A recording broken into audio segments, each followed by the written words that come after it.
Que Dieu nous bénisse. On va arrêter là et puis passer quelques temps à lire un peu la parole de Dieu. C'est pour elle que nous sommes là. Amen. Je sais que beaucoup ont prié pour moi parce que dimanche passé, j'étais très faible.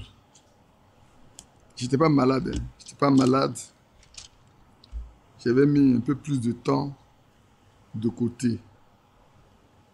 Et habituellement, dans cette période-là, je préfère rester loin de la ville, loin même de tout le monde. Mais dans ces derniers temps, ce n'était pas possible. Du coup, j'ai dû rester en ville et demander à Frère Yapi de venir. Je pense qu'il nous a vraiment aidés. Il a parlé de ce qui concerne ce qu'on voit depuis un moment, parlant de ceux qui étaient assis dans la chair d'Abraham, dans la chair de Moïse. Ils connaissent bien ce qu'Abraham a été, ils connaissent bien ce que Moïse a été. Ils transforment ça à leur avantage, non pas pour amener des gens vraiment à marcher avec ce que Moïse a dit, quoique le temps de Moïse est passé, parce qu'on ne peut pas envoyer le message de Moïse à une autre époque. Après, c'était dans la chair de Pierre, de Paul, et même de Frère Branham, en ces temps très difficiles. Le Seigneur nous a parlé des types de jugements. Je sais qu'il y en a qui ont commencé à écouter ou ont déjà écouté avertissement plus jugement de Frère Branham également. Et c'est important que nous sachions ces choses. Et nous connaissons les temps dans lesquels nous sommes. C'est important. Moi, je me réjouis toujours de voir que Dieu qui connaissait ces temps-là n'a pas laissé ce temps vide. Il savait que la fin viendra. La vraie fin d'entendre la véritable parole de Dieu viendra. Et pour cela, il a envoyé quelqu'un d'une conscience très humble même. Quand on voit là où il est né, là où il a grandi. Mais vous savez, ce que Dieu détermine au ciel, personne ne peut changer le cours. Quand Dieu décide une chose, personne. Et ce matin, quand j'étais en train de méditer, ça m'a fait penser simplement à ce que le Seigneur a dit par la bouche de la maman de Samuel, Anne. Il dit, l'indigent même, Dieu le fait asseoir, le lève, pour le faire asseoir avec des grands du pays. Voilà un homme simple, pauvre de maison et tout, mais il a prié pour des grands rois. Il est allé dans les lieux très élevés et tout.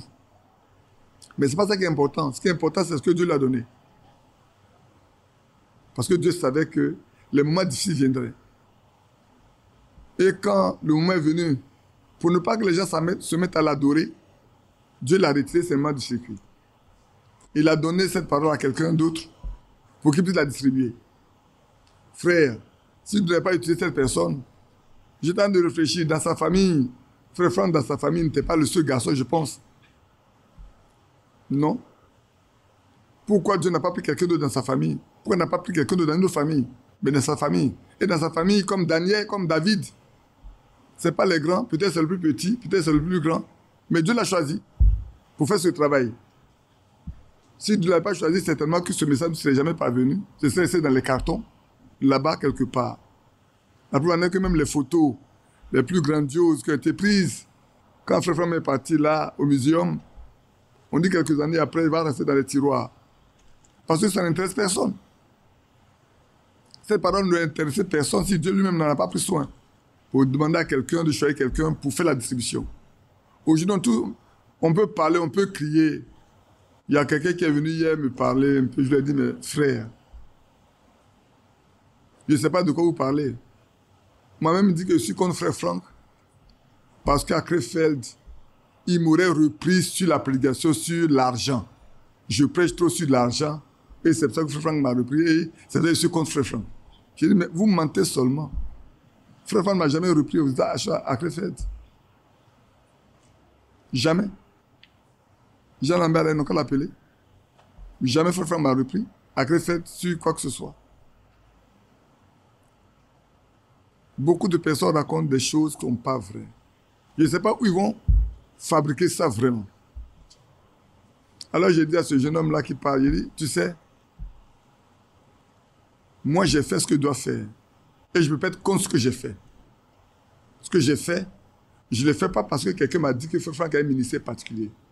Je le fais parce que Dieu m'a montré ce qu'est ce ministère-là. C'est vrai que j'ai fait ce que j'ai fait dans le monde pour faire connaître ce ministère. Et en Côte d'Ivoire, partout, je peux le faire.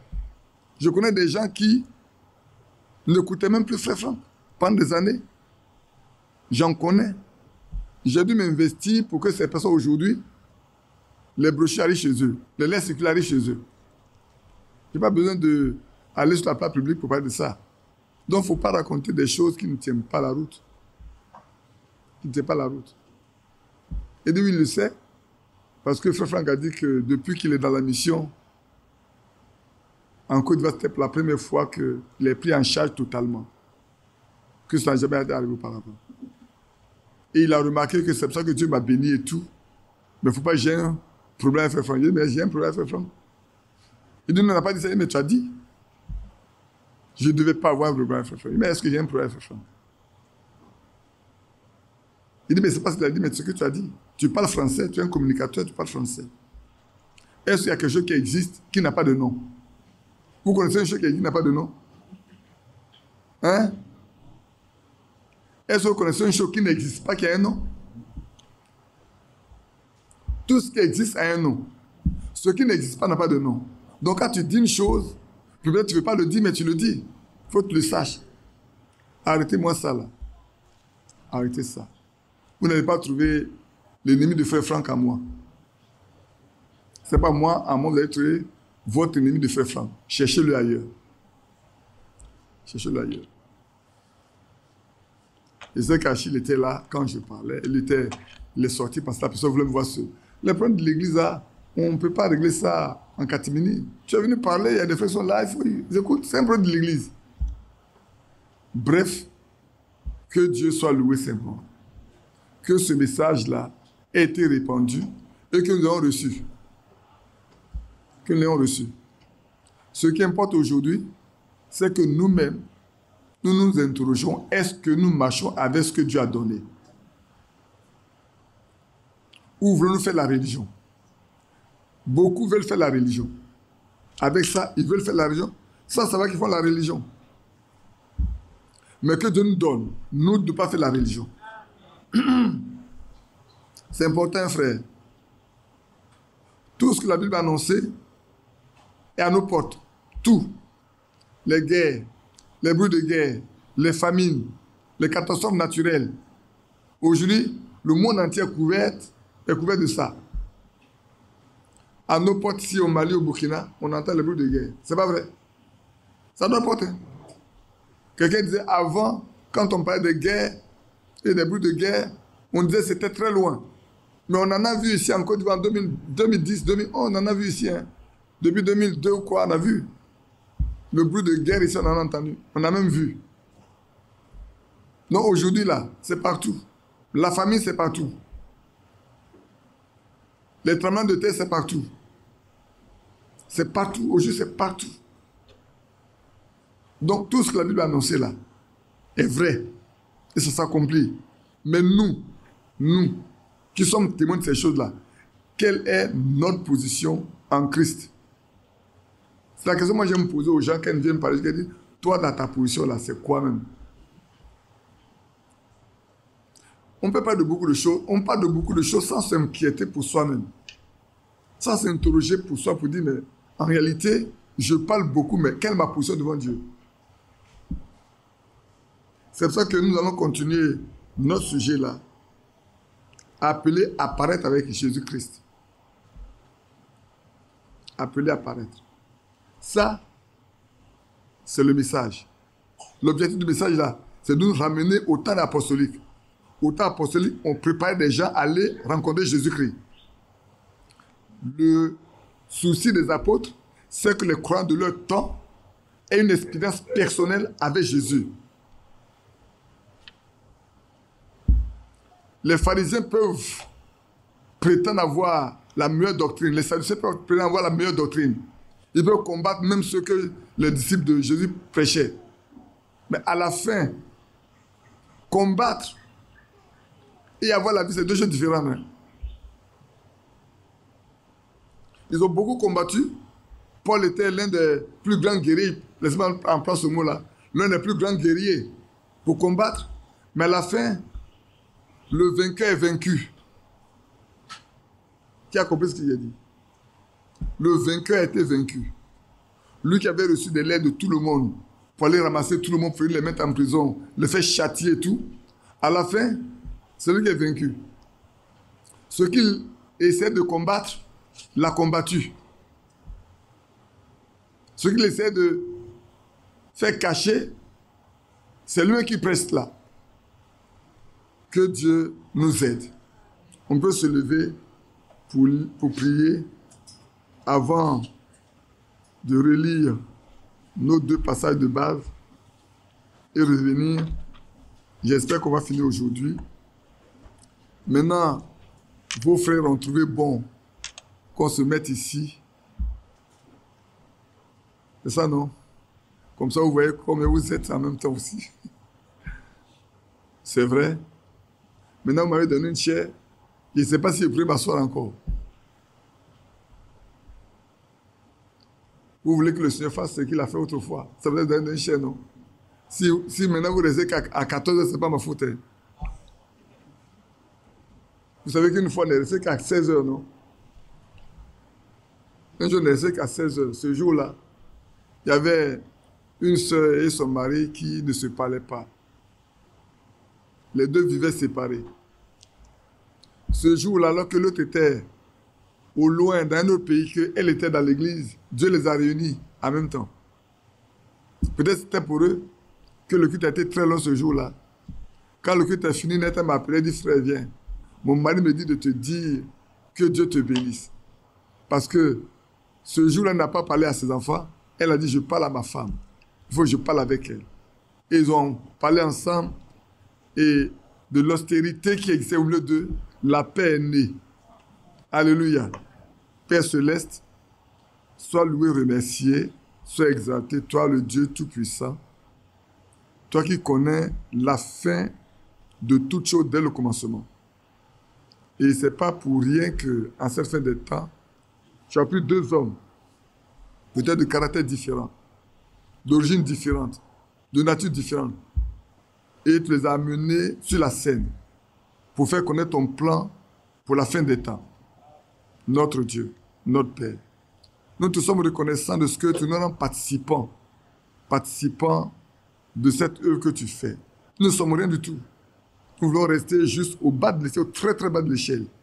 Père céleste, voyant, levant les yeux pour regarder ce que tu as établi toi-même avant la fondation du monde.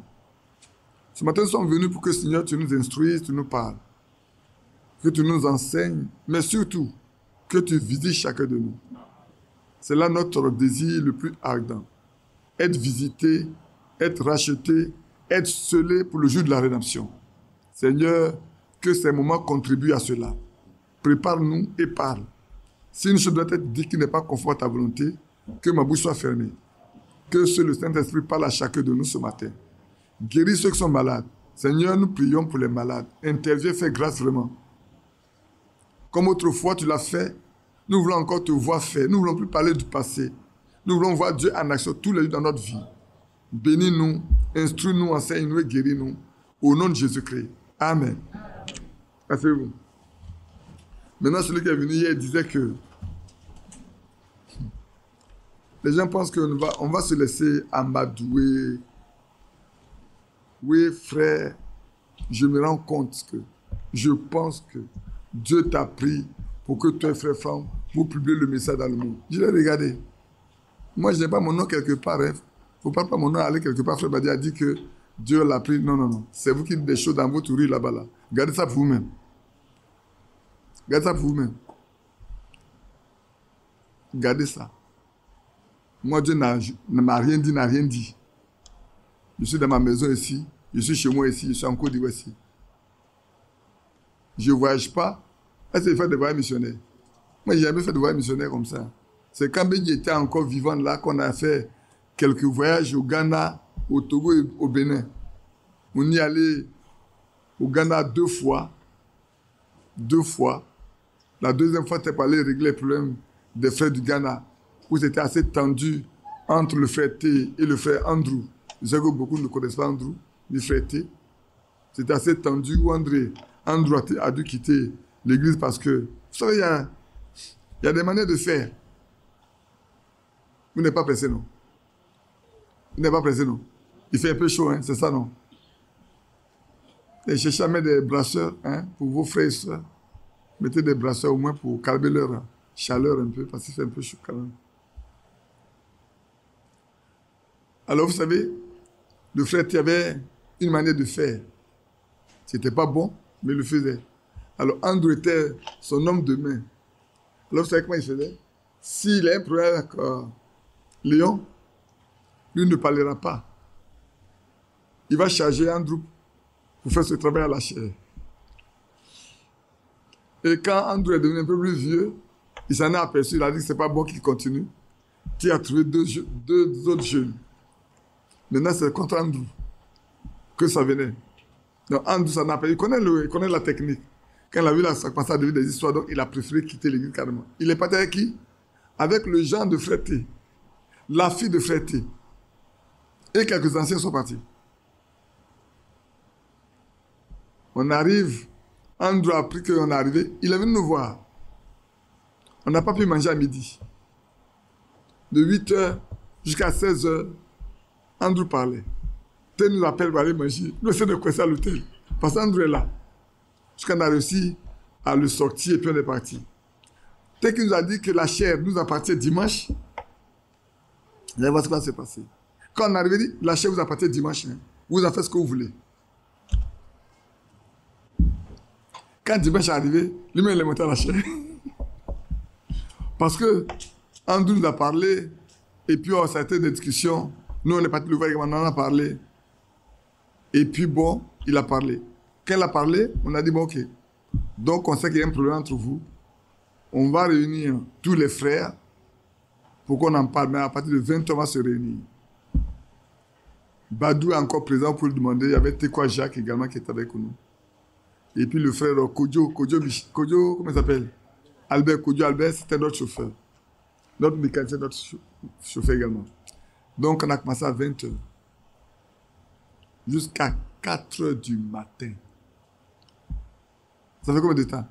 8 heures. De 20h à 4h, ça fait 8 heures de discussion. Jusqu'à la fin. À la fin, tout le monde a reconnu que c'est correct, mais Andrew a refusé seulement de venir et rester dans son église à lui.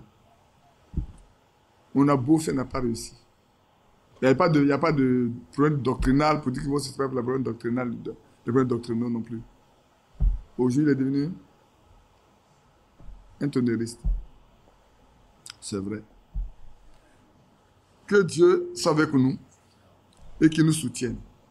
Alors, retournons voir dans notre Bible que nous avons lu, c'est il y a 2 semaines en arrière. On va dans 1 Jean.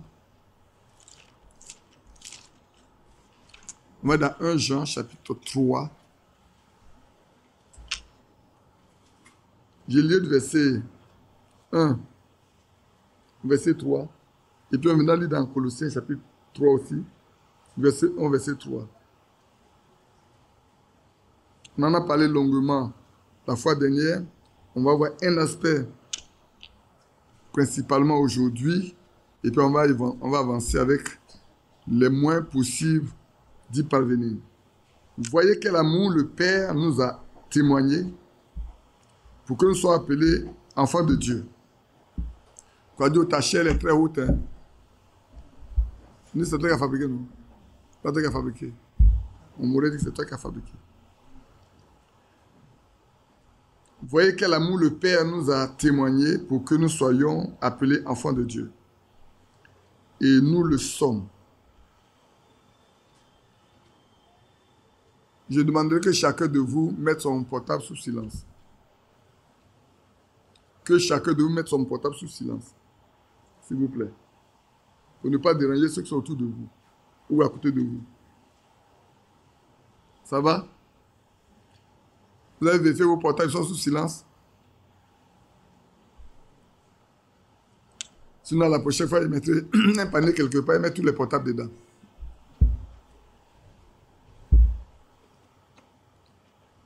Si le monde ne nous connaît pas, c'est qu'il ne l'a pas connu. Bien-aimés, nous sommes maintenant enfants de Dieu. Et ce que nous serons n'a pas encore été manifesté. Mais nous savons que lorsqu'il paraîtra, nous serons semblables à lui parce que nous le verrons tel qu'il est. Quiconque a cette espérance en lui se purifie lui-même comme il est pur. Se purifie comme lui-même est pur. Se purifie comme lui-même est pur. Dans Colossiens chapitre 3,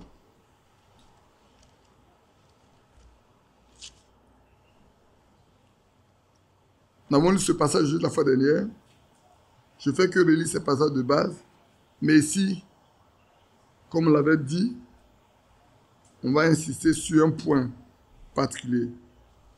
Si donc vous êtes ressuscité avec Christ, cherchez les choses d'en haut où Christ est assis à la droite de Dieu. Attachez-vous aux choses d'en haut et non à celles qui sont sur la terre. Car vous êtes morts et votre vie est cachée avec Christ en Dieu. Quand Christ, votre vie paraîtra, alors vous paraîtrez aussi avec lui dans la gloire. Amen. Que Dieu bénisse la lettre de sa parole. Nous parlons de ce que le temps viendra, quand Christ paraîtra, nous devons paraître avec lui. Quand vous lisez bien le verset 4 de Colossiens chapitre 3, et qu'on lit bien également 1 Jean chapitre 3, le verset 3, il n'y a pas de condition qui a été posée ni par l'apôtre Paul, ni par Jean. Il n'y a pas de si. C'est des déclarations claires et nettes parce qu'il a l'assurance de ce qu'il dit pour lui-même et pour ceux qu'il connaît.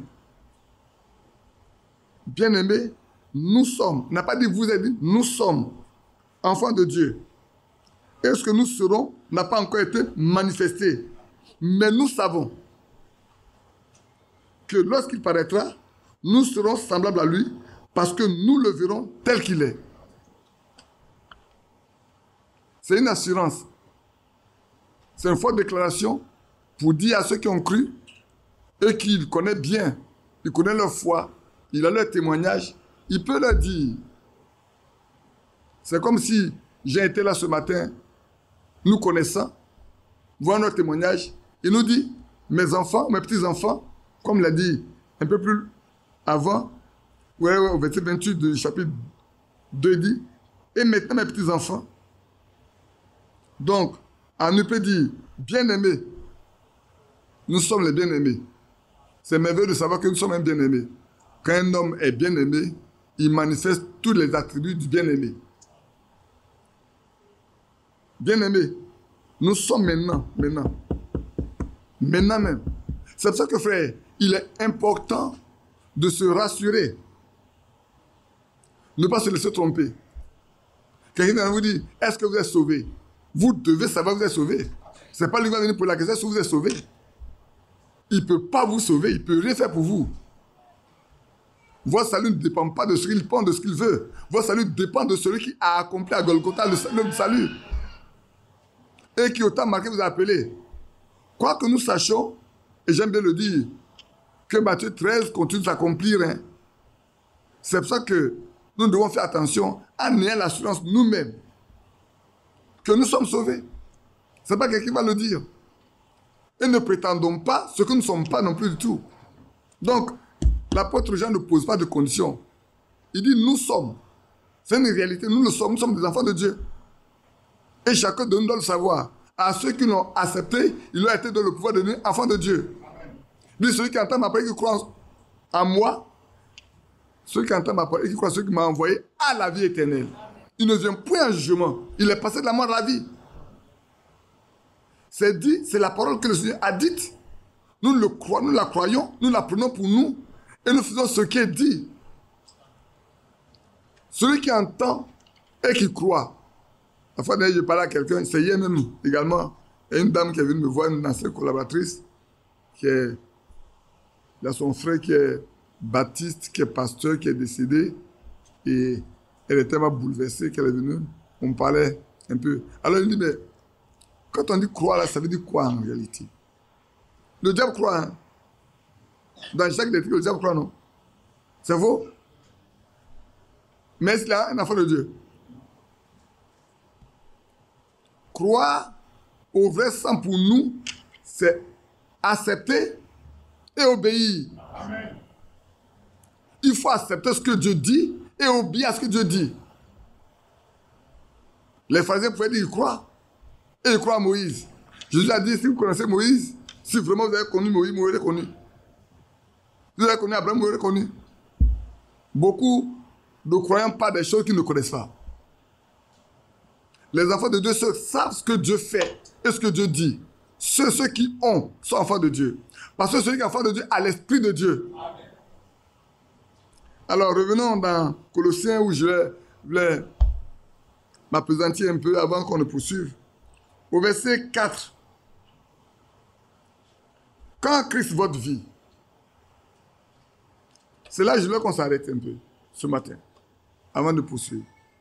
Quand Christ votre vie, quand Christ ma vie, est-ce que chacun peut dire Christ ma vie? Vous ne pouvez pas répéter? Ah, vous n'êtes pas convaincu. Christ ma vie. Christ ma vie est une expérience. Ce n'est pas une déclaration. Christ est ma vie, ce n'est pas une déclaration. C'est une expérience qu'on fait avec Dieu. C'est pour ça que dans Galates 2:20, l'apôtre Paul dit, j'ai été crucifié. Si je vis, ce n'est plus moi qui vis. C'est Christ qui vit en moi. Après ce niveau-là, je peux dire, Christ est ma vie. Parce que ce n'est plus moi qui vis. Je n'agis plus moi-même. C'est lui qui agit en moi, c'est lui qui fait tout en moi. Dès lors, je peux dire que c'est ma vie. Si Christ est ta vie, alors en fait, tu es certain que quand il paraîtra, tu paraîtras. Parce que c'est ta vie qui apparaît. Je ne sais pas si vous comprenez. Si Christ est votre vie, vous n'avez pas de problème. Parce que quand votre vie paraîtra, c'est vous qui paraîtrez également, qui paraissez. C'est vrai, l'apôtre Paul dit ici, quand Christ, votre vie, paraîtra, vous paraîtrez aussi avec lui dans la gloire. Parce que vous êtes un. Vous n'êtes pas deux.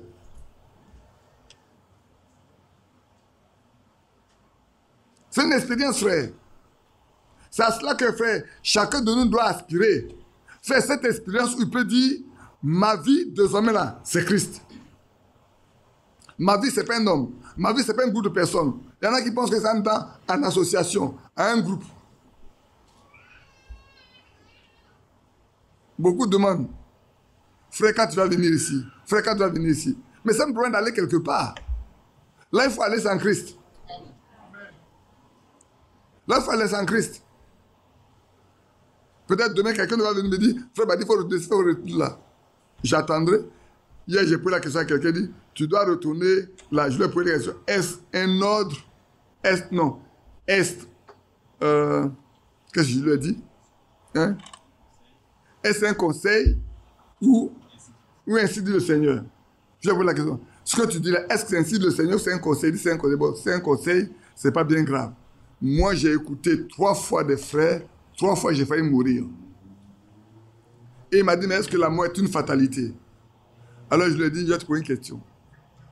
Qu'est-ce qui est arrivé au jeune prophète à qui il a donné des instructions très précises et qui est parti écouter le vieux prophète qui est mort? C'est une fatalité ou c'est une désobéissance? Il a dit, ah c'est vrai, c'est écrit. Ah d'accord. Souvent, on passe à connaître la Bible. On dit des choses sans faire attention. Malheureusement. Donc, ce que tu dis, c'est un conseil que Dieu te dit, c'est un conseil que tu veux me donner. Mais avant, ne viens peut-être moi, Dieu m'a parlé avant. Donc, j'ai besoin de ainsi dit le Seigneur. Je veux que tu m'annonces un oracle de Dieu, non pas ton conseil. Donne-moi un conseil. Au-delà où on est arrivé là, frère, ne vous appuyez pas sur des conseils humains. Ne comptez pas sur les conseils humains. Comptez sur la présence de Dieu dans votre vie. C'est ça qui est important. Et ce dont nous parlons ce matin, c'est ça. Quelle est ma vie? Qu'est-ce qu'est ma vie? Qui est ma vie? Est-ce que ma vie, c'est Christ? Parce que, frère, tout fils de Dieu est celui qui est conduit par le Saint-Esprit. Si tu es conduit par le Saint-Esprit, tu ne vas pas t'égarer. Parce que Dieu n'envoie pas son esprit à n'importe quelle personne. C'est son enfant qui envoie son esprit. Celui qui a l'esprit de Dieu, il fait un avec Christ. Je vais lire avec vous. Lisons dans Jean 14. Vous allez voir. Lisons dans Jean 14.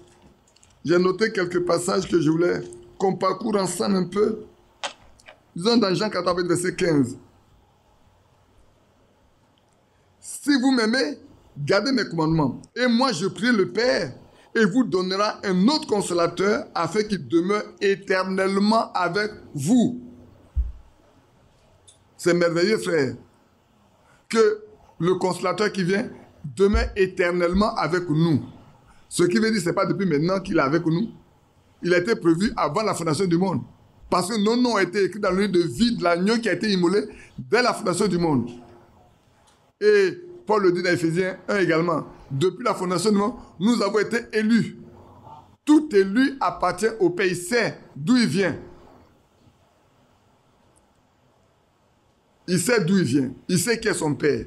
Il sait avec qui il doit marcher. Il n'est pas là pour faire la religion, pour s'attacher aux hommes, pour s'attacher à des dogmes. Mais il veut croire uniquement ce qui est écrit. Et ça, nous devons le savoir, frère. Et moi, je prie le Père, il vous donne un autre consolateur, afin qu'il demeure éternellement avec vous. L'esprit de vérité que le monde ne peut recevoir, parce qu'il ne le voit point et ne le connaît point. Mais vous, vous le connaissez, car il demeure avec vous et il sera en vous. La promesse est certaine. Vous le connaissez, il demeure avec vous, mais il sera en vous. Notre prière, frères et sœurs, c'est de dire, Seigneur, sois en nous. Fais de nous une habitation du Saint-Esprit. Scelle-nous pour le jour de la rédemption. Mets ton sceau sur nous. C'est à ça qu'on doit aspirer. Tout enfant de Dieu doit aspirer vraiment à ça. Surtout qu'on sait que la promesse est faite et qu'elle existe. On doit soupirer après cette promesse jusqu'à ce qu'elle devienne une réalité. Elle ne doit pas rester seulement promesse. Quand on fait une promesse à votre enfant, quand on fait une promesse à notre enfant, mais un jour arrive où nous devons accomplir la promesse qu'on lui a faite. Maintenant, si on a fait la promesse, que nous, on a oublié d'avoir fait la promesse qu'il ne veut pas nous demander, on oublie. Mais s'il nous rappelle, moi, j'ai un jeune fils adopté, quand il a un besoin, vous pouvez vous attendre à ce qu'il vous appelle au moins 10 ou 15 fois dans la journée. Il ne se lasse pas. Hein. Non, ça, vous pouvez savoir. Il va vous envoyer des messages toute la journée. Il va vous appeler toute la journée. Vous décrochez ou vous ne décrochez pas, il va continuer à vous appeler jusqu'à ce que vous soyez épuisé et que vous l'appelez vous-même. Mais quand vous l'avez appelé, c'est pas ça. Il va vous dire voilà son besoin là. Depuis là, il n'a pas encore répondu. Et jusqu'à ce que tu répondes à son besoin, là, il va te laisser, il va te coller la paix. Sinon, il est collé à toi. Donc, frère, le jeune l'a enseigné en prenant le juge unique et la veuve. Et il nous a dit, nous qui sommes des hommes méchants, nous avons donné de bonnes choses à nos enfants. À combien plus faire que notre Père Céleste nous donne-t-il le Saint-Esprit à ceux qui le lui demandent jour et nuit?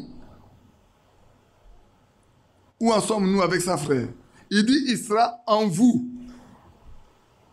Est-il en nous aujourd'hui? Le consolateur est-il vraiment en nous aujourd'hui? Voilà où nous en sommes aujourd'hui, frère.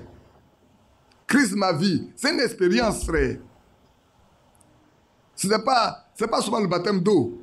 Le baptême d'eau, je vous ai dit, frère, être baptisé, c'est une bonne chose. C'est nous qui disons que nous acceptons Jésus comme notre Rédempteur, comme notre Sauveur, comme notre Seigneur. C'est nous qui le disons. C'est vrai. Mais il faut que lui nous prouve également qu'il a agréé notre foi. Enoch, prenons l'exemple d'Enoch. On n'a pas encore fini, prenons l'exemple d'Enoch. Enoch a cru. Il a marché. Tout le monde a cru que, tout le monde a vu comment Enoch a marché. Pendant 300 ans, un jour, il a disparu. Mais avant de partir, il a reçu le témoignage qu'il était agréable à Dieu. Frère, aujourd'hui, si l'enlèvement devait avoir lieu ce soir, il est question que chacun de nous ait reçu le témoignage de Dieu qui lui est agréable. Que sa foi a été agréée. Si c'est demain, ça peut être demain, c'est dans un mois. Notre foi doit prouver que Dieu a agréé notre foi. Notre foi doit produire les fruits. Le Seigneur a dit à ses disciples, quand le figuier était séché le matin là, que Pierre lui a fait remarquer, mais le figuier tu as maudit hier là, a séché. Il a dit, croyez en Dieu, croyez en moi. Ayez foi en Dieu. Si vous avez la foi comme un grain de sénévé, frère, si tu as la foi comme un grain de sénévé, notre problème se trouve au niveau de la foi. Hein. Toute notre faiblesse se trouve au niveau de notre foi. Toute notre faiblesse se trouve au niveau de notre foi. Si nous avons la foi, frère, Dieu écoutera, il exaucera. Et si ce n'est pas sa volonté, il nous le fera connaître également. Il nous le fera connaître. Moi, je me souviens encore une année, on devait faire une mission. Vous savez comment Dieu nous a interpellés? Pas des gens qui sont au milieu de nous, pas des gens qui sont au milieu de nous. Au milieu de nous, il y a 2 soeurs qui ont fait un songe. Le même songe pour nous dire, vous ne devez pas voyager. Et la mère d'un frère qui n'est pas au milieu de nous, appelle son fils et dit, j'ai l'impression que tu dois voyager. Tu vois, tu ne dois pas le faire. Tout est arrivé au même moment. On a arrêté carrément le voyage. On ne l'a pas effectué. Dieu nous a prévenus. Et ça, c'est important de le savoir. Une année, on a forcé. On n'est pas arrivé à ce qu'ainsi. On a forcé. Demandez à Badou. Badou, moi et Paré, on a forcé, on n'est pas arrivé à ce qu'ainsi. On a crevé 2 pneus. D'abord, le pneu a crevé. Le pneu secoué a crevé. On ne peut pas l'assister ainsi, on dit on retourne. Il a commencé à pleuvoir. Il a plu sur nous. On ne pouvait rien faire. On a fait tout pour pouvoir reprendre la route. On va, il y avait un village à côté, là, des camarades à côté. On va, les gens nous voient et fuient.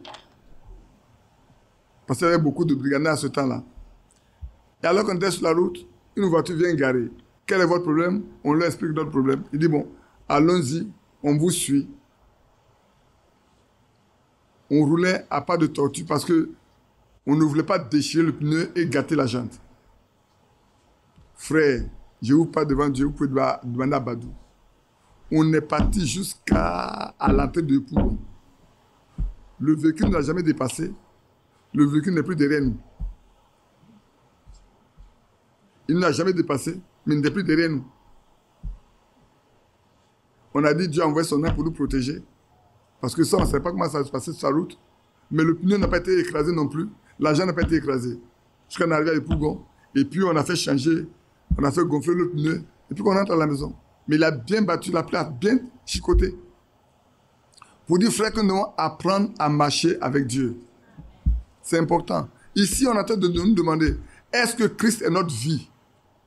Continuons. Au verset 18. Je ne vous laisserai pas orphelin. Je viendrai à vous. Encore un peu de temps. Et le monde ne me verra plus. Mais vous me verrez. Alléluia. Frère, c'est beau de voir, hein, de marcher avec le Seigneur et de faire des expériences avec lui. Pierre a vu le Seigneur. Paul a vu le Seigneur. N'est-ce pas? À plusieurs reprises, non? Beaucoup de croyants ont vu le Seigneur. Aujourd'hui encore, il est le même qui se révèle. Le même qui se révèle. Il dit, vous me verrez. En ce jour-là, regardez bien. Hein? Non, au verset 19. Encore un peu de temps, et le monde ne verra plus, mais vous me verrez. Car je vis et vous vivrez. Moi, je vis. Si je vis, vous qui êtes mes disciples, vous vivrez. Parce que c'est lui qui donne la vie. On ne meurt pas. Le croyant ne meurt pas. Le croyant s'endort. C'est pour ça que quand qui est décédé, c'est Lazare, non? Il a dit, mais il dort. Il dit, mais s'il doit se réveiller, non. Allez, il a dit un mot, allons-y, je vais le réveiller. Mais le chrétien ne meurt pas. Le chrétien s'endort. Parce qu'un jour, il va se réveiller pour rencontrer son maître. Pourquoi? Parce que la vie de son maître est en lui. Et c'est de ça que nous parlons ce matin. Est-ce que Christ est notre vie? Frères et sœurs, je répète, c'est une expérience. La vie, Christ en nous, expérience de la gloire, c'est une expérience que nous devons faire avec Christ. Et cela vient de ce qu'on entend sa parole, et cela vient de ce qu'il envoie son esprit sur nous et en nous, et le fait habiter en nous. En ce jour, vous connaîtrez que je suis en mon Père, que vous êtes en moi, et que je suis en vous. Amen. Quelle union! C'est une union totale et parfaite ici-bas. D'abord, frère, quiconque n'est pas uni ici-bas avec Christ ne pourra pas aller s'unir avec lui au ciel. Ça n'existera pas. Ne nous trompons pas du tout. L'union se fait, la première union se fait ici-bas. Ce n'est pas moi qui l'ai dit, c'est écrit. Alors lisons ce qui est écrit. Et taisons-nous. En ce jour-là, vous connaîtrez que je suis en mon Père, que vous êtes en moi, et que je suis en vous. Vous connaîtriez. Frère, le temps est arrivé où chacun doit savoir. Est-ce que je suis en lui? Si tu es en lui, regarde bien, regardez bien. Vous connaissez, je suis en mon Père, que vous êtes en moi, et que je suis en vous. On pourrait dire, si on faisait un triangle, tout le monde allait donner un seul côté. Si on prend un triangle en 3 côtés, il va donner un seul côté. Le Père, le Fils est dans le Père. Le Fils est à nous et nous sommes dans le Fils. Ça va un seul côté, il n'y a pas 3.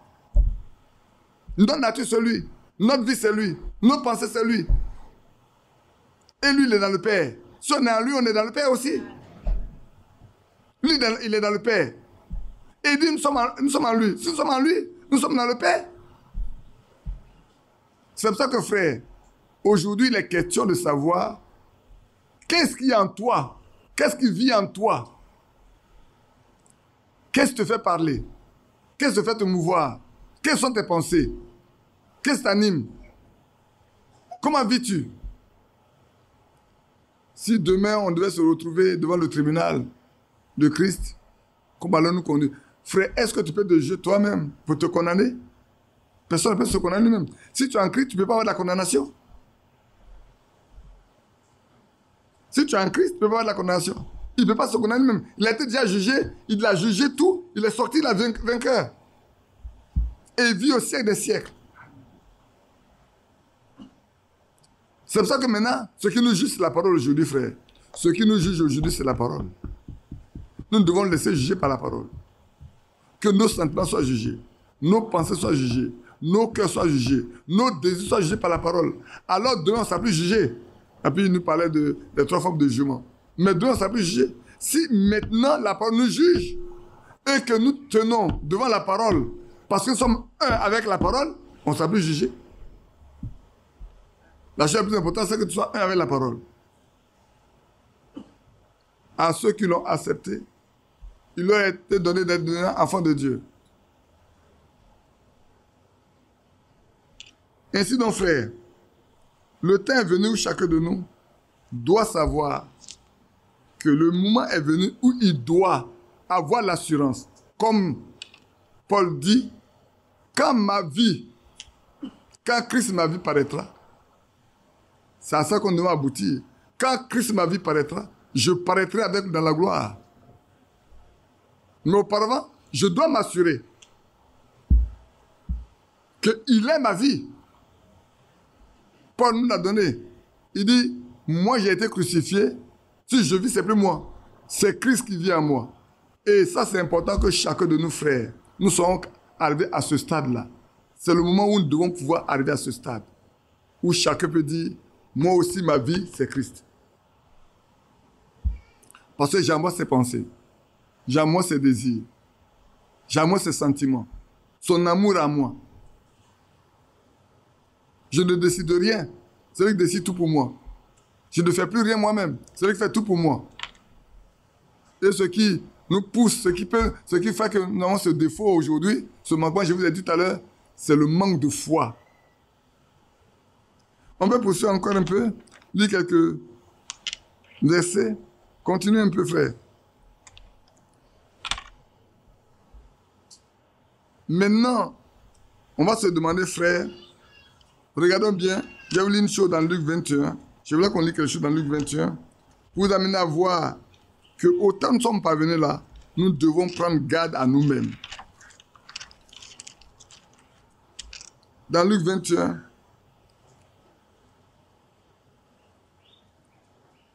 verset 34 à 36. Luc 21, 34, 36.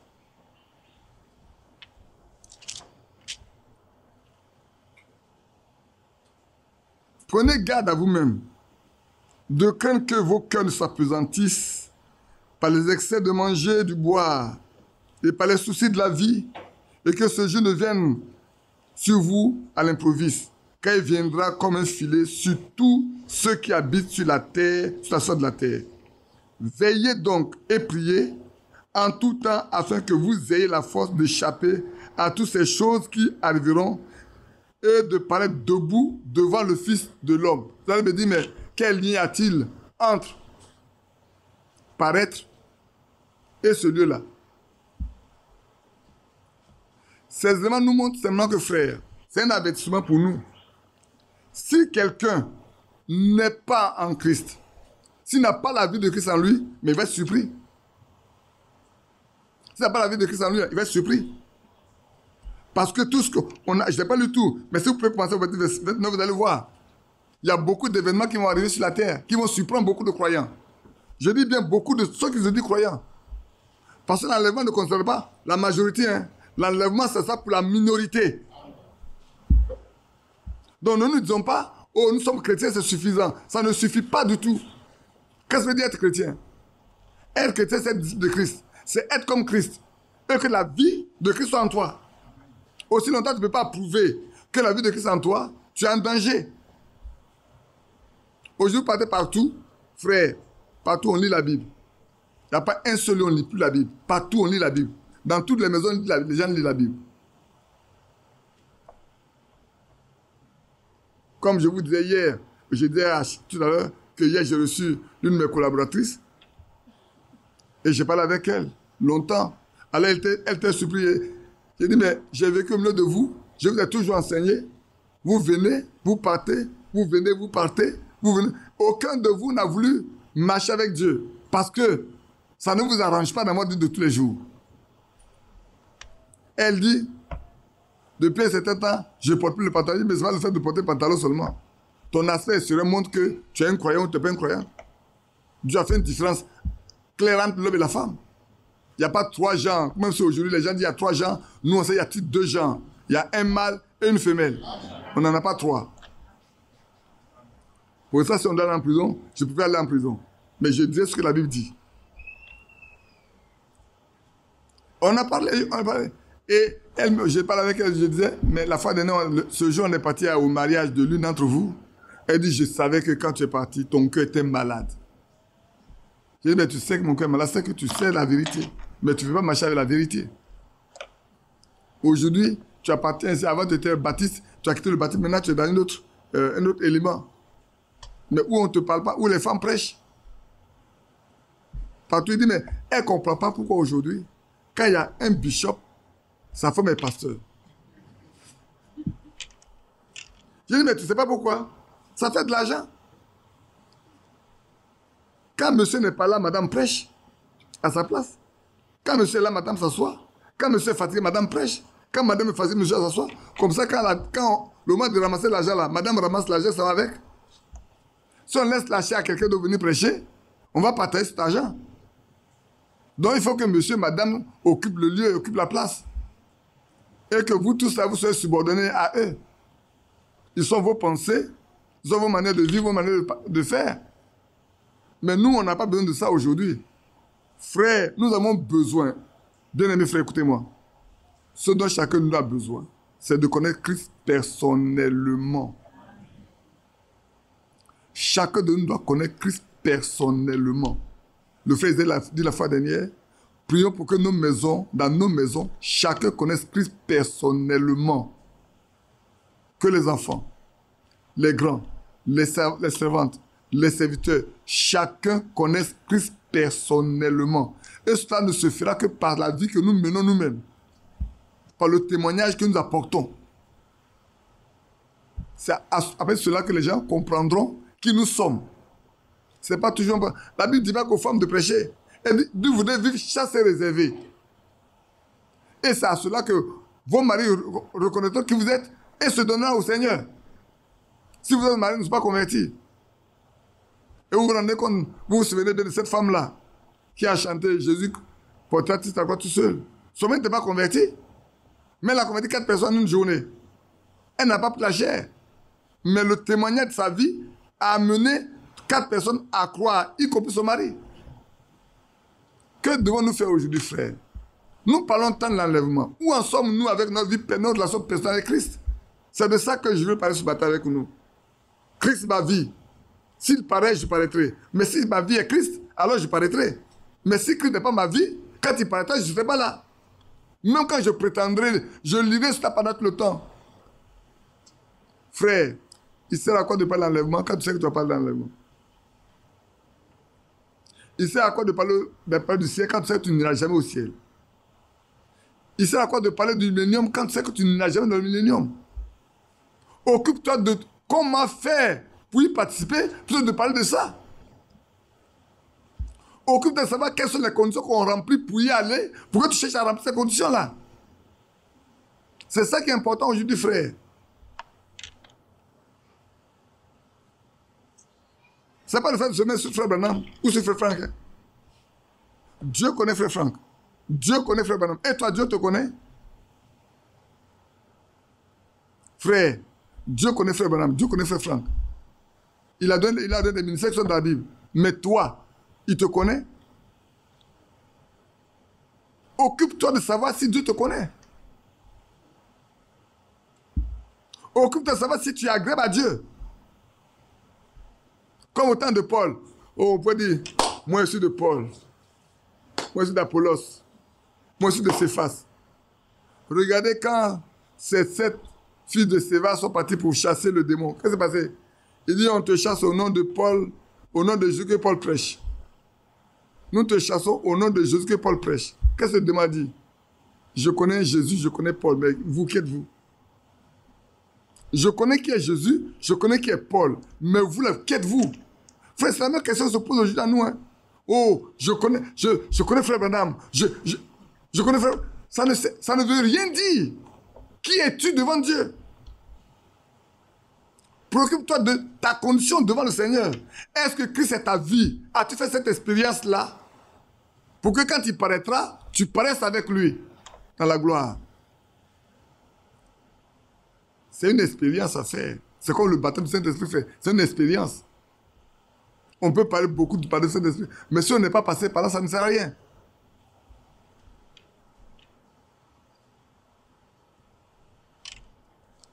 Donc ici, veillez donc et priez en tout temps. Voilà la faiblesse que nous avons aujourd'hui. Veillez donc et priez en tout temps. Frère, nous le disions dimanche, ça me vendredi passé. Si le Seigneur lui-même, qui est Dieu, avant le jour, va sur la montagne, passe le temps à prier jusqu'au matin, avant de commencer le travail de la journée, nous autres, que ne devons-nous pas faire nous? Est-ce que Christ est notre vie? Voilà comment Christ faisait. Voilà ce qu'il faisait. Lui qui est Dieu, il passait les nuits à prier avant de commencer le jour. Est-ce que nous faisons la même chose que lui?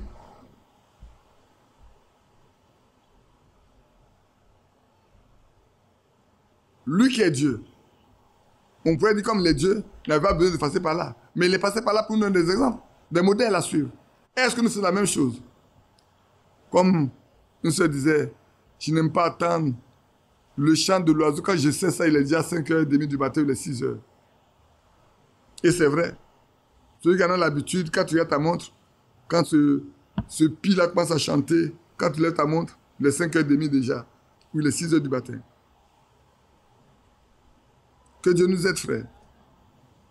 Ce matin, je voulais qu'on mette l'accent sur notre expérience personnelle avec Christ. Parce que c'est une condition, frère. Il n'a pas pris la condition, il l'affirme. Il dit, quand Christ va paraîtra, ce qui veut dire que d'emblée, La votre vie, c'est Christ. D'emblée, votre vie est Christ. De sorte que quand il paraîtra, c'est votre vie. Il n'y a pas d'effort à faire. Vous paraîtrez avec lui. Mais combien aujourd'hui, mes frères, nous à qui le message est donné là, combien aujourd'hui, frères, peuvent vous dire que quand Christ paraîtra là, moi je paraîtrai avec lui? Qui peut affirmer haut et fort devant tout le monde que moi, j'ai la certitude aujourd'hui? Le message encore va depuis plus de 40 ans. Ça fait 50 ans plutôt même, de 50 ans. Où est le fruit? Où en est le fruit, frère? Est-ce que ceux qui ont été les premiers peuvent vous dire, à nous qui sommes venus plus tard, quand votre vie paraîtra, vous paraîtrez aussi? Est-ce qu'ils peuvent le dire comme l'apôtre Paul pouvait le dire avec les autres? Oui. Il fait un peu chaud, c'est ça, oui.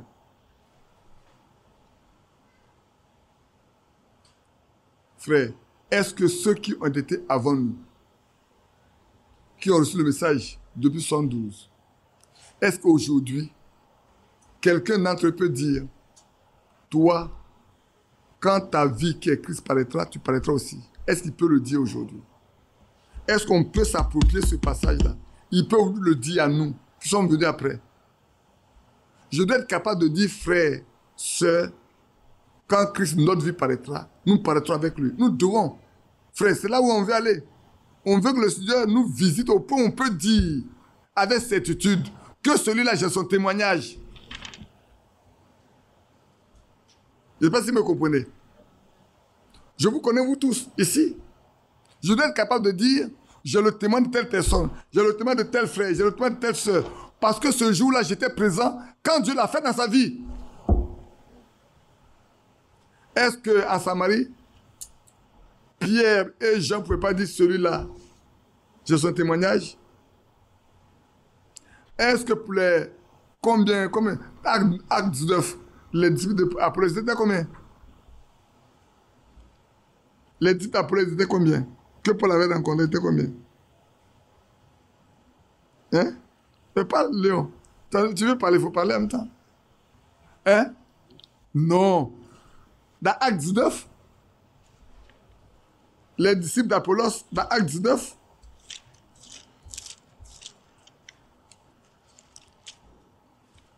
ils étaient combien?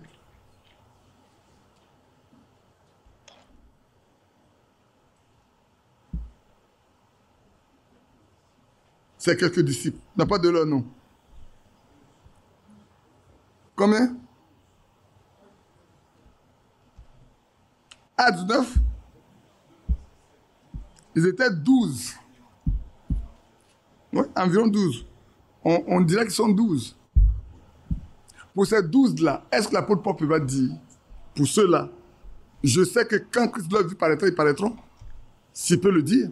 Parce qu'il sait que ce jour-là, c'est lui-même qui leur a imposé les mains et qu'ils ont reçu le Saint-Esprit.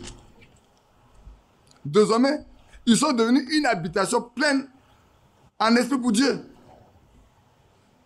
C'est faux.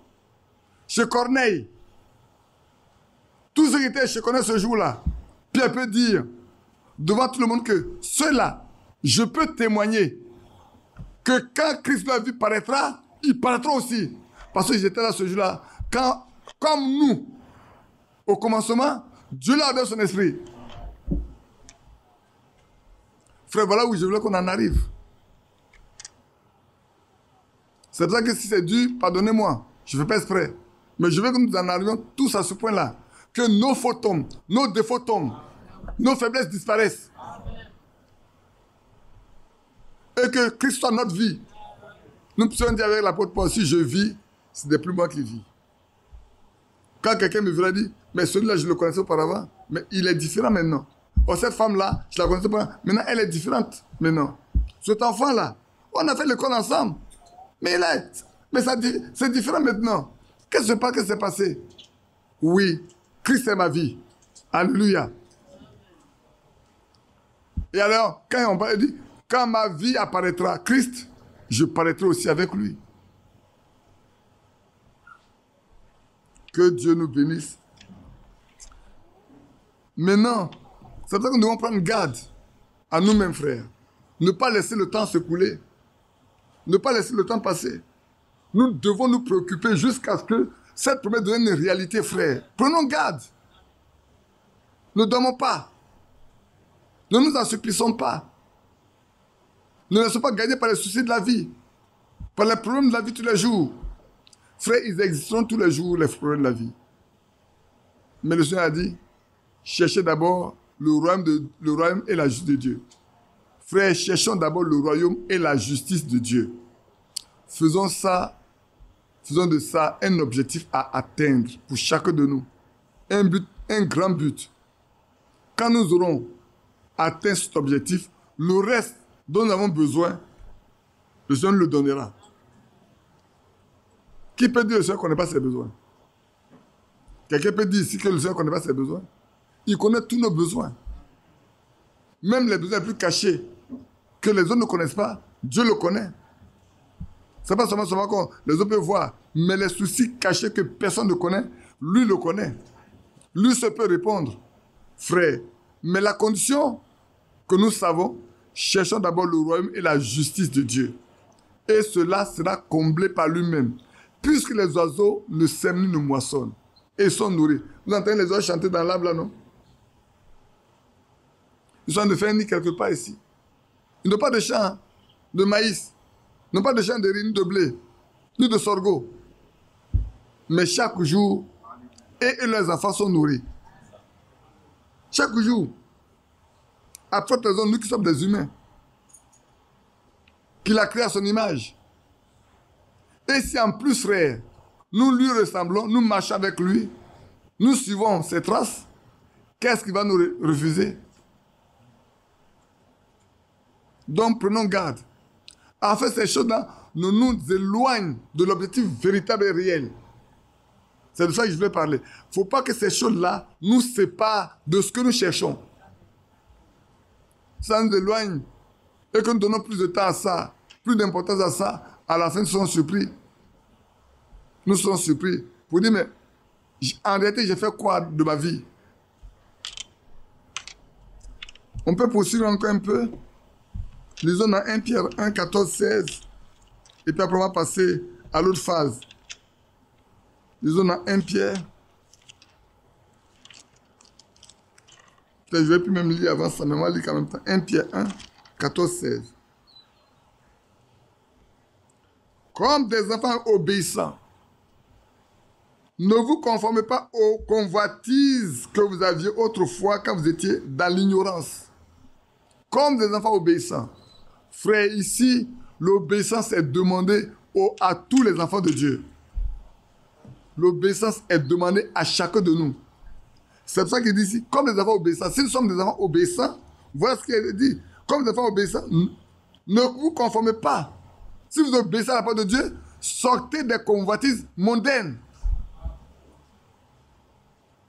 Si vous voulez marcher avec le Seigneur, éloignez-vous de ces convoitises que vous aviez autrefois. Que ça ne fasse plus partie de votre programme de vie. Oui, c'est vrai, frère. Notre programme de vie doit être de rechercher les choses qui sont en haut, d'en haut. Non plus ceux qui sont de la terre. Je vous dis pas, quelqu'un va dire, mais la tour de Dieu, je ne peux pas travailler. Non, non, on ne dit pas aux gens de ne pas travailler. On dit aux gens de travailler, mais d'accorder plus d'importance aux choses qui sont en haut. Amen. Parce que le croyant ne doit pas être un mendiant. Et l'apôtre Paul dit, ceux qui font comme ça, il faut les noter. Ceux qui prennent leur plaisir à vivre au départ des autres, il faut les noter. Un chrétien doit être heureux de travailler pour pouvoir ses besoins, pour subvenir à ses besoins et couvrir sa maison. Je poursuis. Mais puisque celui qui vous a appelé est saint, oh là là, qui vous a appelé? Ce n'est pas moi qui vous ai appelé, hein. Ce n'est pas vous qui m'avez appelé. Qui nous a appelé? C'est Christ. Christ est saint. Si c'est lui qui nous a appelés, il est saint. Il est saint dans toute sa vie, il est saint. Et il dit, puisque celui qui vous a appelé est saint, vous aussi, soyez saint dans toute votre conduite. En d'autres termes, comme celui qui vous a appelé, avec qui vous voulez marcher, il est saint, Vous devez lui ressembler. Frère, ne dit-on pas que les oiseaux de même plumage volent ensemble? Si les oiseaux de même plumage volent ensemble, mais si nous devons marcher avec Christ, nous devons lui ressembler à part entière. Il est saint, doit être saint. On ne doit pas retrouver en nous des choses à nous reprocher, frère. Prions le Seigneur qu'il n'en soit pas ainsi. Si hier, s'il y a encore quelque temps, il en a été ainsi, que Dieu nous aide. Afin que nous sortions complètement de là, de ça. Que notre vie soit pure, une vie sainte, une vie qui soit agréable. Non pas aux hommes, frère, mais agréable à Dieu. Une vie agréable à Dieu. Vous savez, comme je disais hier à quelqu'un, un de mes anciens patrons, qui est un ami, il a écouté la sanctification selon Dieu jusqu'à la 4e séance. Et il m'a dit, mais tu fais fort, hein? Je suis à la 4e partie de sanctification selon Dieu. J'ai dit, ah bon? Il dit, oui. Et puis la fois dernière, il m'a appelé, mais je ne te vois plus sur YouTube. J'ai dit, mais si je suis toujours sur YouTube. Thierry, on dit, c'est pas sur YouTube, hein?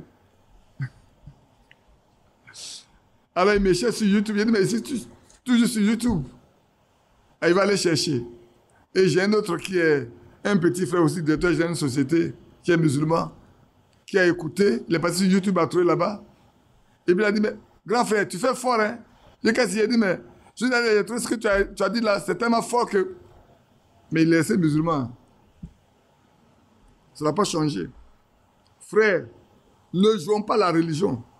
Ne prenons pas l'habitude d'apprécier les prédications. Ça ne nous rapportera rien du tout. Oh, c'est beau. On a écouté c'est beau aujourd'hui. On a écouté ça, c'est beau hier. C'est pas la beauté qu'on veut. Est-ce que cela contribue-t-il à notre vie, à notre perfectionnement? Est-ce que ça nous aide à plaire au Seigneur, à marcher avec lui? Comme des enfants obéissants, ne vous conformez pas au convoitisme que vous aviez autrefois quand vous étiez dans l'ignorance. Mais puisque celui qui vous appelait est saint, vous aussi, soyez dans toute votre conduite. Selon qu'il est écrit, vous serez saints car je suis saint. Alléluia. C'est lui qui nous rendra saints. Parce qu'il est saint. Si nous marchons avec lui, il nous rendra saints, frères. Et c'est de ça qu'il est question aujourd'hui. La sainteté, sans laquelle nul ne verra le Seigneur. Hébreux 12, 14. Frère, si on n'est pas saint, on ne verra pas le Seigneur. Oh, si on ne le voit pas, on ne peut pas paraître avec lui. C'est dans Jean 14, on a lu. Que vous me verrez. Dans Jean 14, il est écrit, que vous me verrez. Les autres ne me verront point. Ils ne me connaîtront point. Mais vous, vous me connaissez et vous me verrez. Le temps est arrivé, frère, où chacun doit faire cette expérience-là dans sa vie. J'insiste que Dieu soit notre expérience personnelle. Tout croyant doit faire une expérience personnelle avec Dieu. Ne nous contentons pas de dire, j'ai pris mon baptême. Ça ne suffit pas, frère. Tous les premiers croyants ont fait une expérience personnelle avec le Seigneur. Tous les premiers croyants. Et si le message doit nous amener à la foi de nos pères apostoliques, frères, nous devons arriver au même stade qu'eux. Faire les mêmes expériences qu'eux. Vivre comme ils ont vécu. Marcher comme ils ont marché. Parler comme ils ont parlé. Maintenant, si on revient dans 1 Jean, chapitre 3, on va lire le verset 3. C'est là aussi quelque chose de très important pour nous à regarder.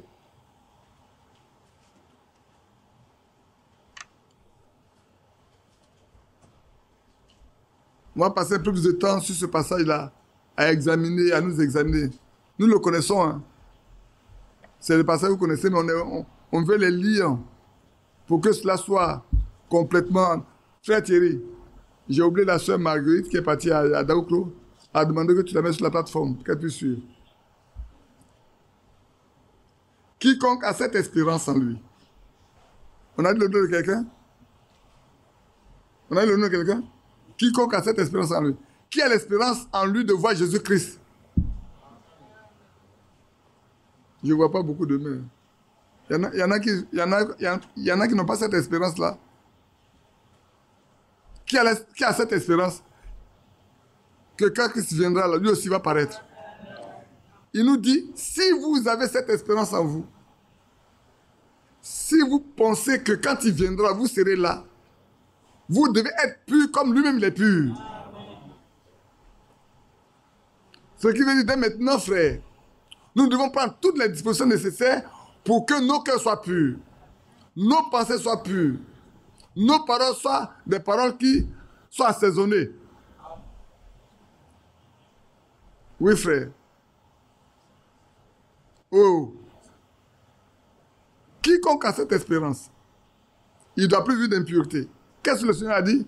Il dit, ne touchez pas à ce qui est impur, et je vous accueillerai. C'est le Seigneur qui a dit, ne touchez à rien d'impur. Moi, je vous accueille. Je sais pour vous un père, vous serez pour moi des fils et des filles. Oh, c'est merveilleux de voir. Quiconque a cette espérance doit se purifier lui-même. Donc, il doit prendre... Frère, on a lu la fois dernière, quand on traitait Romains 13, n'est-ce pas? Qu'est-ce qu'il a dit? Il dit, la nuit est avancée, le jour approche. Qu'est-ce qu'on doit faire? Dépouillons-nous de toutes les œuvres ténébreuses. Le temps est arrivé où, frère, nous devons nous dépouiller nous-mêmes de tout ce qui n'est pas en accord avec Dieu. Vous vous souvenez que quand Josué et le peuple devaient traverser le Jourdain pour aller sur la terre promise, qu'est-ce que Dieu a dit? Il dit sanctifie-les. Pendant 3 jours, qu'il met des jours de qu'il sanctifie. Frère, le temps est arrivé où chacun doit être saint. Dans toute sa vie, dans toute sa conduite, nous devons être saints. On en a parlé pendant des mois et des mois quand on parle de la sanctification selon Dieu, n'est-ce pas? C'est pour ça que je ne vais pas encore peut-être insister beaucoup là-dessus. Mais on va lire quelques passages. Mais la sanctification n'est pas possible, Seigneur, s'il n'y a pas de conversion. Vous ne pouvez pas être saint si vous n'êtes pas converti. Regarde l'apôtre Pierre qui a marché pendant des mois, des années avec le Seigneur. Avant que le Seigneur ne parte, il dit, Pierre, le diable t'a réclamé pour te cribler comme un froment. Mais j'ai prié pour toi, pour que ta foi ne défaille point. En d'autres termes, le Seigneur n'a pas prié pour Pierre spécialement, Pierre allait défaillir. C'est une grâce, hein. Comme le Seigneur pourrait dire à David, ton fils qui va me bâtir le temple à ta place là, je ne vais pas lui retirer ma grâce. De qui il est question? Il est dit de Salomon. Mais frère, si vous voyez ce que Salomon a fait après, dans son âge de vieillesse, quand il a pris ces femmes païennes là, toutes ont détenu son cœur de Dieu. Il a bâti lui-même des hauts lieux. Lui-même, il est parti adorer Astarté. Au point où il lui a dit, ce que tu as fait là, je vais briser le royaume sous toi, mais ce n'est pas de ton vivant. Tu ne garderas qu'un seul. Toutes les tribus vont aller. Israël partout. Comme j'ai promis à David qu'il doit toujours quelqu'un sur le trône, alors à cause de ça, je ne veux pas tout arracher. Parce que tu as détenu mon peuple, je l'ai amené à servir d'autres dieux que moi. Frère, si Dieu ne fait pas grâce, c'est facile de sortir du chemin. C'est facile, hein, frère. Si Dieu ne fait pas grâce là. Et Dieu a bien fait de frère Branham très tôt. Parce que tout le monde sait adorateur, peut-être nous tous on sait aujourd'hui adorateur de frère Branham. Tellement les choses sont grandioses dans sa vie. Nous on était encore tout petits quand on a dit Dieu est descendu aux États-Unis. On ne connaissait pas aux États-Unis. Mais on a entendu que Dieu est descendu aux États-Unis. On dit Dieu est descendu aux États-Unis. C'est plus tard qu'on a compris. Ah, c'est de ça qu'il était question quand on était petit, déjà parlé de ça. C'est maintenant qu'on a compris. Oui, c'est vrai. Dieu a fait de grandes choses aux États-Unis, au point où les gens peuvent dire Dieu est descendu là-bas. C'est vrai. Mais est-ce que Dieu lui-même est descendu comme on le pense? Parce que quand l'homme physique, là, c'est lui qui s'appelle Dieu. Frère, si Dieu n'est pas avec nous, c'est facile de dérouter. Certains devons rester humbles, simples, jusqu'à ce que, frère, c'est important, c'est le temps dans lequel nous sommes. Ne méprisons rien. Fais attention. Fais attention, frère. Marchons saintement. Marchons avec honnêteté. Ayant un cœur honnête et bon. pour croire et marcher avec le Seigneur. C'est très important aujourd'hui, frère, de savoir. On va lire quelques passages de... Peut-être on va lire le passage de Pierre, là, que vous voyez, dans Luc 22. Lisons le passage de Pierre, là où le Seigneur parlait de Pierre. Pour lui dire que s'il n'avait pas prié pour lui, regardez bien. Je suis venu avec ma Bible. Je suis tombé. Je suis tombé à pic même dessus. Luc 22.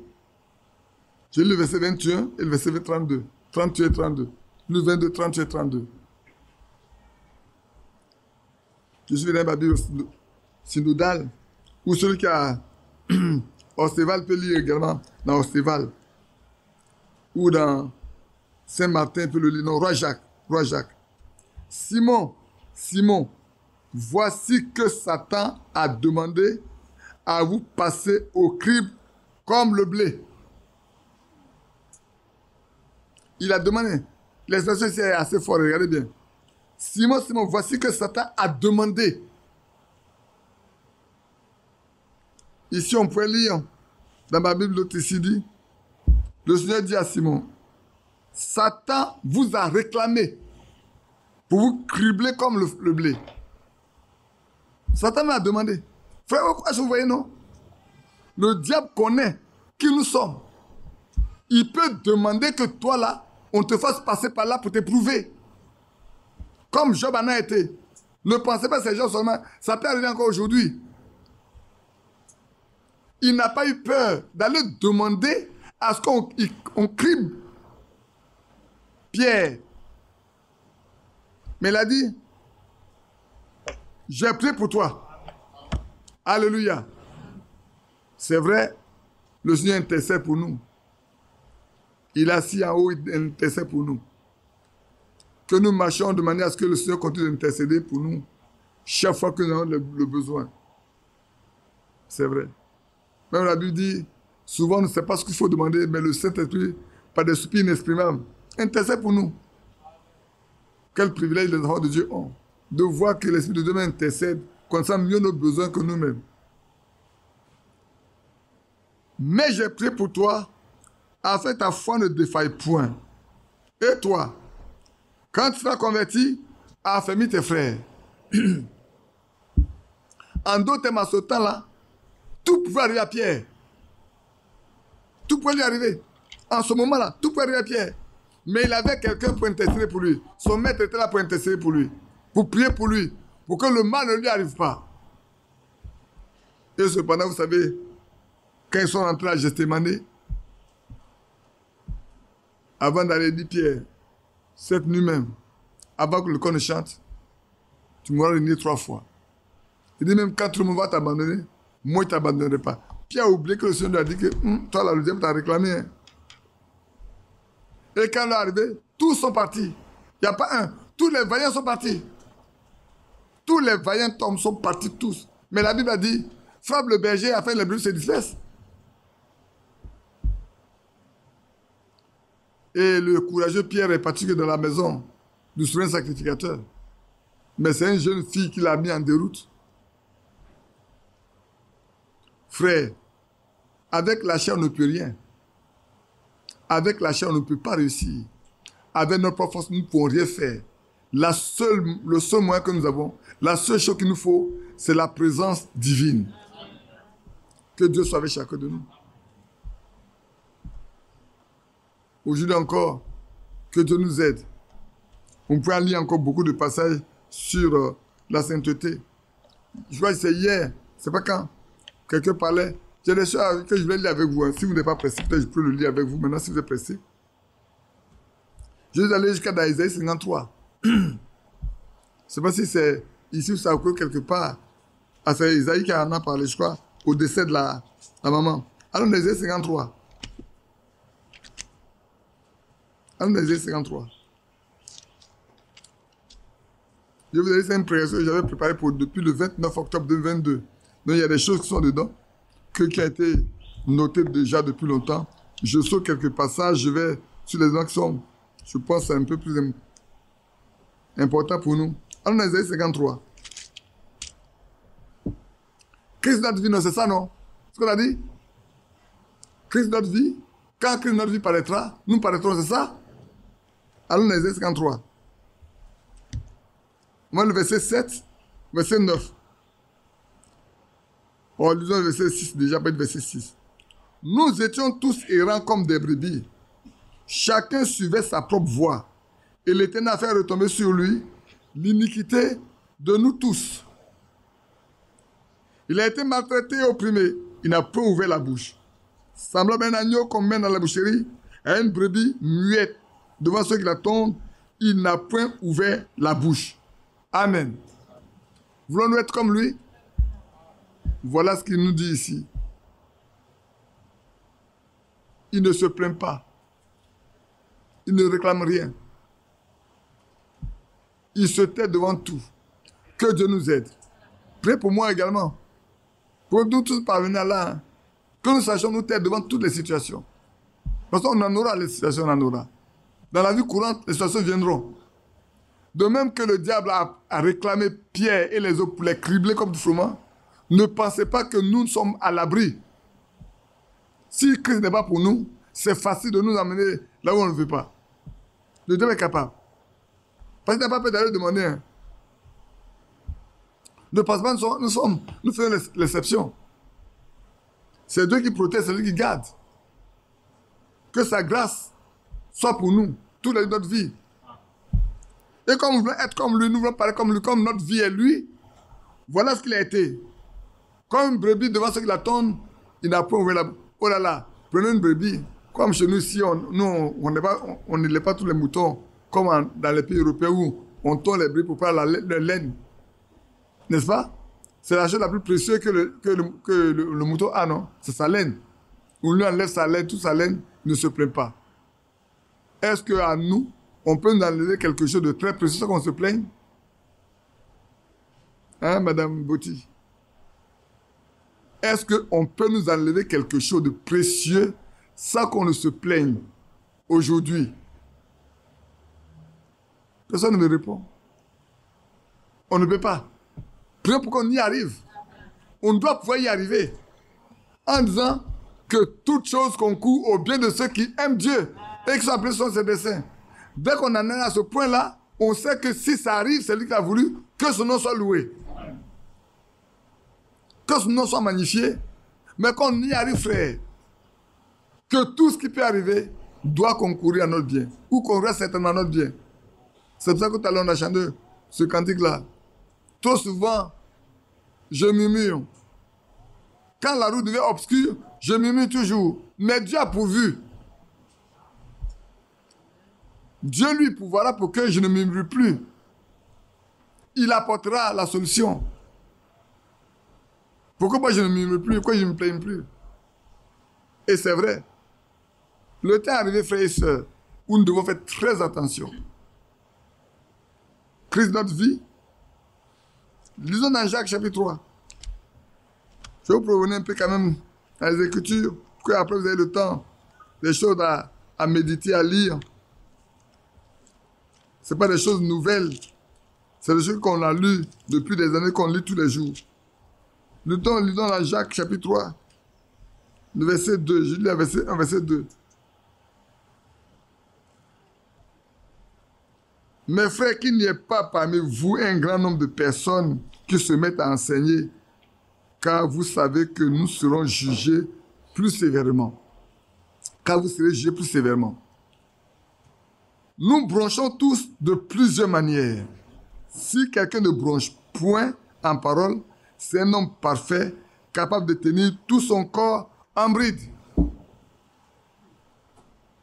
Mettez ça en liaison avec Ésaïe 53 qu'on vient de lire. Nous nous plaignons, nous tous. Nous bronchons tous de plusieurs façons. Mais si quelqu'un ne bronche pas en parole, la Bible dit, c'est un homme parfait. Christ est parfait. N'est-ce pas? Il est parfait. Et nous devons arriver à la perfection en lui. Nous devons arriver à la perfection. C'est vrai que la Bible dit dans Ephésiens 4, 11, les ministères ont pour eux de nous amener à la perfection. Les ministères là sont donnés pour que nous partions, nous arrivions à la perfection. Que nous marchions avec le Seigneur nous servions le Seigneur. Nous faisons ce qui est agréable à lui. Nous n'accomplissons pas ce que nous voulons, mais ce que lui veut. Parce que nous voulons paraître avec lui. Regardez bien, frère. Ce qui est arrivé à Vatsi, quand elle n'a pas voulu paraître avec le roi. Quand elle n'a pas voulu paraître avec le roi, mais elle était déchue. Frère, c'est le temps de dire comment faire pour paraître avec lui. Soyons prêts pour que, quand il paraîtra, nous paraissons avec lui. Mais pour ça, il faut qu'il soit notre vie.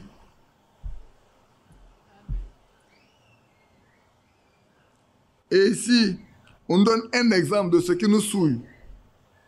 Nous bronchons tous de plusieurs manières. Nous tous. Nous nous plaignons. Nous parlons. On ne sait pas se retenir. On ne sait pas se retenir. On parle. On se plaint. On se plaint même de Dieu, par moment. Il t'a trop dans l'accomplissement de ce qu'il n'a promis. Mais Dieu ne tarde jamais dans l'accomplissement de sa promesse. Hein. Il le fait toujours au moment venu. Il n'est jamais en retard. Il ne vient pas trop tôt, il ne vient pas trop tard. Il vient toujours au moment venu. Si nous mettons, j'ai lu le verset 3, si nous mettons le mort dans la bouche des chevaux pour qu'ils nous obéissent, nous devons ainsi leur corps tout entier. C'est vrai. Ceux qui ont l'habitude de faire l'équitage, c'est l'équitation, on dit, ils mettent les morts aux chevaux pour que les chevaux restent droits devant eux et qu'ils les maîtrisent. Ils maîtrisent tout le corps en même temps. Quand tu ne maîtrises pas le corps du cheval, là, il va te balancer. Fais 1, 2, 3, puis à toi, tu te retrouves quelque part là-bas. Le sang gicle ici, gicle là. Mais les autres, ils maîtrisent le corps tout entier de ce grand animal qui coûte très fort également. Bien-aimés, où en sommes-nous aujourd'hui? Que Dieu nous aide. L'aimez-vous vraiment? Est-ce que vous l'aimez? Qui l'aime? Moi aussi je l'aime. Qui voulait être comme lui? Qui veut paraître quand il paraîtra? Qui a besoin qu'on prie pour lui, pour que quand il paraisse? Levons-nous alors pour prier, pour que quand il paraîtra, nous paraissons aussi avec lui. Parce que c'est le temps où nous devons avoir la certitude que s'il paraît, nous devons aller avec lui. Oh, je l'aime. Oui, je l'aime.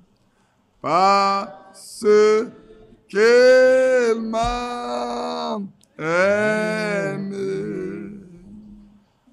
et a donné sa vie pour moi. À Golgotha.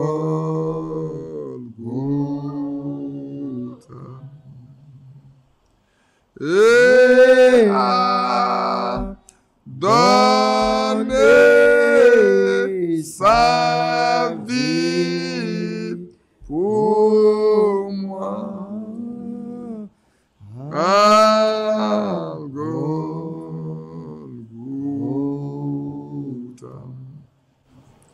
Oui, Seigneur, notre Père et notre Dieu. Nous avons lu ce passage assez important. Paraître avec lui quand il paraîtrait dans la gloire. Seigneur, sans toi, personne ne réussira. Voilà pourquoi tous nous sommes tenus debout pour intercéder, pour dire Seigneur, souviens-toi de chacun de nous. Notre désir le plus ardent, c'est que tu habites nos cœurs. Tu fasses de nous une habitation pleine, en esprit. Notre Dieu, notre Père, tu as promis que tu le feras. Et nous sommes là pour te le demander, afin que personne ne déchoie de sa fermeté. Or, tu nous as fait voir que si tu n'avais pas prié pour Paul, perdre sa foi allait déchoir. Il allait abandonner la foi, il allait quitter le chemin. Mais tu as prié pour lui pour qu'il ne quitte pas. Seigneur, prie aussi pour nous, afin que notre foi tienne ferme, quelles que soient les circonstances, les moments. Notre Dieu, notre espérance, c'est de te voir venir et aller avec toi dans la gloire. Souviens-toi, pardonne nos fautes, nos faiblesses, nos iniquités. Seigneur, tiens-nous fermes afin que le sommeil ne nous emporte pas. Les soucis de la vie ne nous emportent pas. La faim ne nous emporte pas. Que nous regardons à toi seul dans tous nos besoins. Sachant que, Père, si tu nourris les oiseaux, tu peux aussi nous nourrir. Si tu revers, Seigneur, le lit de la vallée, tu peux aussi nous habiller. Mais la chose la plus importante, ce n'est pas la terre, c'est le ciel. Ce matin encore, nous demandons, Seigneur, que nous soyons membres du ciel. Membres de ceux que tu as décidé à passer l'éternité avec toi. Membres de ceux que tu as décidé à passer le millénium avec toi. Membres de ceux que tu as décidé à être au millénium avec, au festin des noces. Voilà ce qui nous intéresse, Seigneur, ce matin. Que nous soyons de ceux-là qui vont quitter la terre, changer et monter sur les airs. Monter sur les nuits pour être rendu dans les airs, afin d'aller à la maison, pour vivre pour toujours avec toi. Et cela n'est possible que si ton esprit habite à nous. Visite-nous, Seigneur, et remplis chacun de nous de ton esprit. Rends-nous semblables à toi à tout point de vue. Ce matin, tu nous l'as dit, personne ne peut réussir par lui-même. Seul toi peux tout faire pour nous. Voilà pourquoi nous mettons devant toi pour dire, Seigneur, viens au secours de chacun de nous. Sauve-nous avant qu'il ne soit trop tard. Sauve-nous au nom de Jésus-Christ. Amen. Pour vous asseoir. Que le Seigneur accorde à chacun de nous de le connaître personnellement. C'est vrai. Que tous nos désirs soient de le connaître. Que tous nos désirs soient de le connaître et de vivre pour lui et pour lui seul. Que Dieu nous bénisse.